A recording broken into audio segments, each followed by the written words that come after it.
بسم اللہ الرحمن الرحیم۔ السلام علیکم عزیز طلبہ، آج کا ہمارا یہ ویڈیو لیکچر سال اول کے سبق نمبر 6 اوور کوٹ پر مشتمل ہے۔ بہت بڑا صنف کے اعتبار سے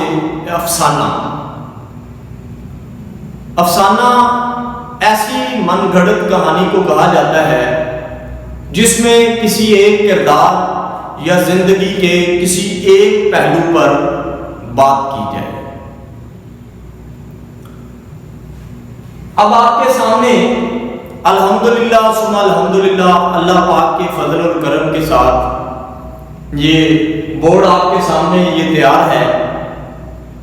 پہلے جتنے ویڈیو لیکچرز آئے ہیں میں نے اپنی بھرپور کوشش کی ہے کہ آپ کو اچھے سے سمجھا سکوں اور آپ اپنا یہ 30-35 نمبر کا جو حصہ نثر کا سوال ہے اس کو امتحانی نقطہ نظر سے کرنے کے قابل ہوں۔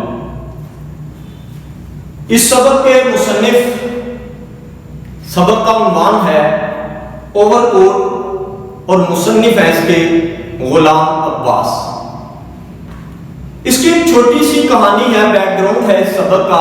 اس کو بتاتے ہوئے مجھے اتنا تو علم ہے کہ آپ لوگوں کو یہ تھوڑا سا بوریت ہو سکتا لگے کہ یہ لیکچر تھوڑا سا لینتھی ہو جائے گا، طوالت اس ویڈیو کی بڑھ جائے گی، لیکن میں یہ بتانا ضروری سمجھوں گا۔ 3 دوست تھے، جناب فیض احمد فیض صاحب، میاں افتخار الدین اور غلام عباس۔ فیض احمد فیض صاحب اور میاں افتخار الدین دونوں آتے ہیں گاڑی میں اور غلام عباس صاحب کو وہ گھر سے لیتے ہیں کہ کہیں باہر چلتے ہیں گھومنے کے لیے۔ اور غلام عباس صاحب یہ فرماتے ہیں کہ جب میں انہوں نے بتائے بغیر جب میرے پاس آئے تو اسی حلیے میں جیسے کہ میں گھر میں بیٹھا تھا، اپنا میں نے اوپر اوور کوٹ پہنا اور نیچے جو بھی تھا میرا بنیاد یا ایک سلیپنگ ڈریس تھا، اسی طرح میں ان کے ساتھ گاڑی میں بیٹھ گیا۔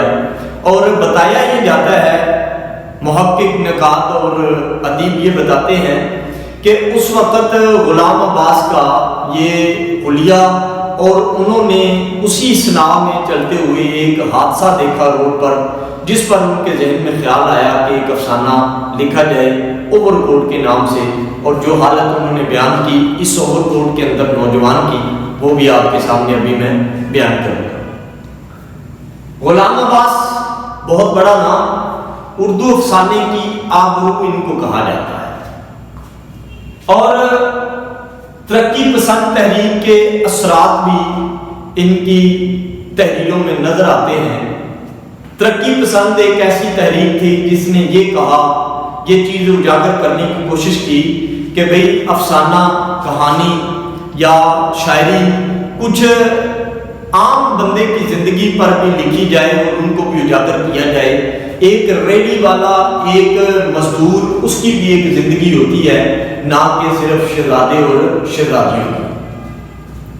ترقی پسند تحریک کے جتنے شعراء اور ادبا تھے انہوں نے اس کام کو اجاگر کیا۔ انگریزی نظموں کے انہوں نے تراجم کیے۔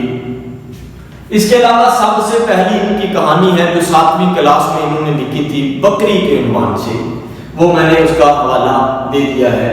افسانوی مجموعے ان کے ہیں آندھی، جاڑے کی چاندنی اور کنرس۔ کنرس کا میں نے یہاں پہ لکھا نہیں ہے کیونکہ وہ وہاں پہ جگہ نہیں تھی۔ Friends not masters Ayub Khan کی انگلش کتاب ہے جس کا انہوں نے ترجمہ کیا جس رزق سے آتی ہو پرواز میں کوتاہی۔ یہ ترجمہ جو ہے نا اس کا عنوان ہے جس رزق سے آتی ہو پرواز میں کوتاہی۔ سبق کا تعارف ہے، افسانہ ایک خوش پوش نوجوان، سفید پوشی کا برن ہے، امیر اور غریب کی زندگی کا فرق بتایا گیا ہے، یعنی کہ تفاوت، مادیت پرستی، عزت نفس اور خودداری، ترقی پسند تحریک کے اثرات اور ایوارڈ یافتہ یہ افسانہ ہے۔ ماخذ اس کا ہے جاڑی کی چاندنی، یعنی کہ اس افسانے کا ماخذ، اور میں یہ آپ کو بتاتا چلا جاؤں کہ میں نے بارہا آپ کو بتایا ہے کہ جب بھی وہ مروزی کا سوال پوچھے گا، آپ کی 5 نمبر کی مروزی کے اندر وہ یہ ضرور پوچھتا ہے، کسی ایک کا پوچھ لے، میں ضرور اس حوالے سے کہہ رہا ہوں کہ آپ تیاری کے اعتبار سے اس کو اپنے ذہن میں ملحوظ خاطر رکھیں کہ جاڑی کی چاندنی اس کا ماخذ ہے، وہ پوچھ سکتا ہے کہ اوور کوٹ کا ماخذ کیا ہے، اس میں حوالے آپ کو جتنے ملیں گے اس میں جاڑی کی چاندنی بھی ایک آئے گا۔ اسے آگے بڑھتے ہیں، سبق کے اہم نکات، اور اس سبق سے پہلے میں آپ کو وہاں کے اوپر سے پڑھ دوں، خلیل جبران کا ایک قول ہے بڑا خوبصورت، اگر تم نے ہر حال میں خوش رہنے کا فن سیکھ لیا تو یقین کر زندگی کا سب سے بڑا فن سیکھ لیا۔ یعنی کہ یہ جو فرماتے ہیں کہ اگر آپ نے خوش رہنے کا فن سیکھ لیا تو آپ نے زندگی کا سب سے بڑا فن سیکھ لیا، کیونکہ اکثر ہمارے لوگ ایسے ہیں، اڑتے ہیں، سڑتے ہیں، جلتے ہیں، وہ حالات کے اندر اس نے ہمیں بتایا کہ ہر حال میں خوش رہنے کا فن سیکھیں۔ سبق کے اہم نکات ہیں، ان نکات کو آپ غور سے سنیے گا۔ جنوری کی شام ہے، نوجوان کا حلیہ، کس حلیے میں وہ جا رہا تھا، موسم کی کیفیت اور نوجوان، موسم کیسا تھا اور نوجوان کی کیا حالت تھی، مال اور نوجوان کی شوخیاں، بچوں کو گھورنا، بلی سے پیار کرنا، لوگوں کی تفریح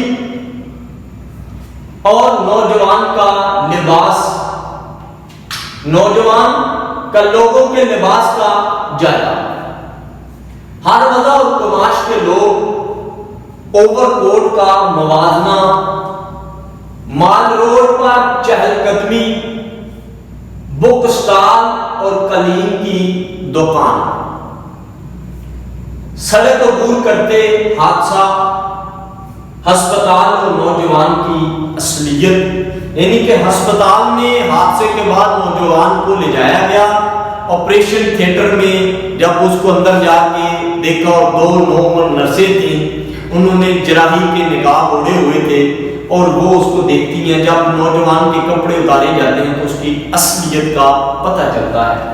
اوور کوٹ کی جیبوں سے ملنے والی اشیاء، ان تمام نکات کو پڑھنے کے بعد اور دیکھنے کے بعد انشاءاللہ آپ اس قابل ضرور ہو جائیں گے کہ آپ کو سیاق و سباق اور خلاصہ کرنے میں ایک بہت ہی اہم جو ہے نا وہ آپ کو معلومات دی گئی ہے کہ آپ اس کو پوائنٹ کو نوٹ رکھیں اور ان نکات کو ذہن میں رکھنے کے بعد آپ اپنا بخوبی خلاصہ لکھ پائیں گے۔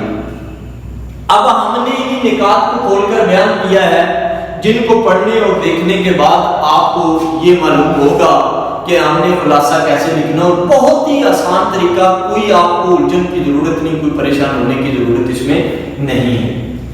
جنوری کی شام، اور معذرت کے ساتھ یہ اس کا جنوری لکھا گیا ہے، جنوری کی ایک شام کو ایک خوشپوش نوجوان ڈیوس روڈ عبور کر کے مارک روڈ چیرنگ کراس کی طرف سے فٹ پاتھ پر چلنے لگا۔ جی یہی وہ نوجوان ہے، ہم نے بتایا کہ جنوری کی شام ہے۔ جنوری کی شام کو کیا ہوا تھا، ایک خوشپوش نوجوان سڑک عبور کر کے چیرنگ کراس کی طرف فٹ پاتھ پر چلنے لگا تھا۔ اس کا حلیہ کیا تھا، سر پر سبسفیڈ ہیڈ، گلے میں گلوبن اور ہاتھ میں بیت کی چھڑی تھی، یہ اس کا حلیہ تھا۔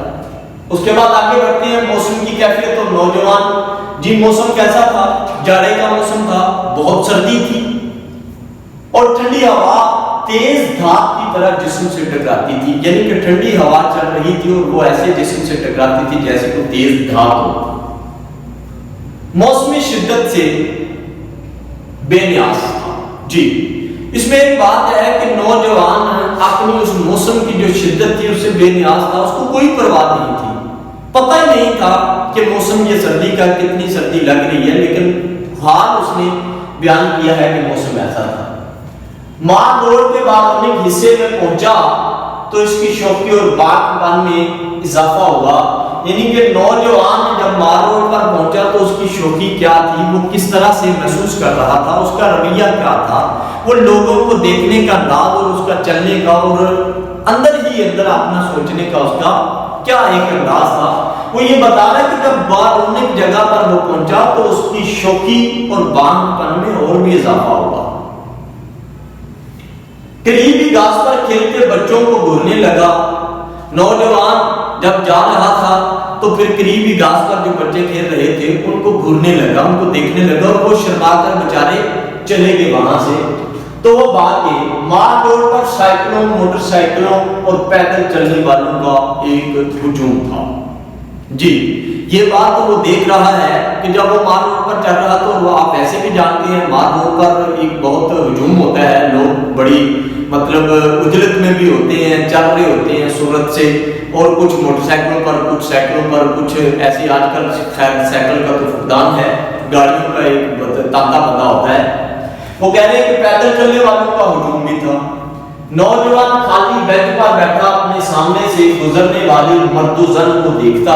اچھا یہ نوجوان کا ایک انداز تھا کہ جب اس نے اوور کوٹ پہنا ہوا تھا اور وہ چل رہا تھا, چلتے ہوئے چہل قدمی کر رہا تھا, دیکھ رہا تھا لوگوں کو, موٹر سائیکلوں کو, ہر چیز کو, لیکن سب سے بڑی چیز ہے کہ وہ ان کے چہروں سے زیادہ ان کے لباس کو دیکھتا تھا, کیونکہ آخر میں آپ کو پتہ چلے گا کہ اصل بات تو لباس کی تھی. اچھا اس میں یہ بات ہے کہ وہ لباس کو دیکھتے ہوئے آگے بڑھتا ہے. ان میں ہر وضع اور کماش کے سرکاری افسر, ہر وضع اور کماش کے لوگ تھے, یعنی سرکاری افسر, لیڈر, فنکار, کالجوں کے طلبہ و طالبات, نرسیں, اخباروں کے نمائندے اور دفتروں کے بابو. زیادہ تر لوگ اوور کوٹ پہنے ہوئے تھے, یعنی کہ ان لوگوں کو جنہوں نے اوور کوٹ پہنا ہوا تھا ان کو وہ دیکھ رہا ہے. وہ چہل قدمی کرتے کرتے رک جاتا ہے اور ایک بک اسٹال پر کتاب کی برگردانی کرتا ہے. پھر وہ قالین کی دکان پر پہنچتا ہے جہاں اس نے مختلف قالین دیکھے. سڑک عبور کرنے کی کوشش, مگر آدھی سڑک پر ہی, یعنی کہ وہ سڑک عبور کرنے کی کوشش کرتا ہے لیکن آدھی ہی سڑک پر جب وہ پہنچتا ہے تو ایک لاری آتی ہے جو بگولے کی طرح آئی اور اسے کچلتے ہوئے میکلور روڈ کی طرف نکل گئی, میکلور روڈ کی طرف چلی گئی. ہسپتال لے جایا جاتا اور کپڑے اتارنے کے بعد اس کی اصلیت کیا آتی ہے. مفلر کے نیچے قمیص, یہ لفظ قمیض نہیں ہے, یعنی کہ قمیص تک نہ تھا اور یہ مذکر ہے.